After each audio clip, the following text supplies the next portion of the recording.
Not all the man made inventions are necessarily or unconditionally bad, evil, counterproductive, although they can be all that because everything necessarily and naturally involves its own good and evil, right and wrong, fair and unfair, just and unjust, and light and dark combinations and compositions, whether it's in the human beings' behaviors or for both men and women who are equally capable of good and evil, violence, pleasure, love, understanding, or in their inventions, knowledge, subjects, which can also be dangerously counterproductive, evil, or obstacle in our growth, progress, learning, or hindrance, impediment to our transformation, realization of the self, achievement of our ends, succession of our ambitions. It could be anything. But then again, definitely in our inventions, there is a whole lot that is not even in ourselves anymore.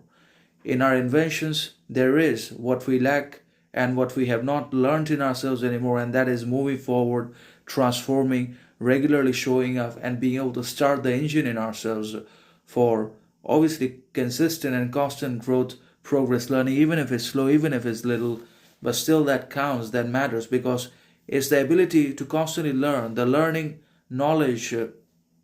process alongside curiosity, alongside moving forward at a slow, steady pace that counts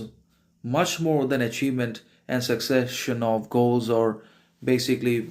actualization of ambitions because that is temporary, transient, anyways. Because as soon as one ambition is fulfilled or one desire is quenched, another suddenly pops up and demands satisfaction. So it never ends. So, in such circumstances in which ambition, desire don't end or they just don't cease to exist, the best decision for ourselves is to exercise learning, humility, groundedness, humanity, modesty, moderation as much as we possibly can so that we can continue to learn, integrate,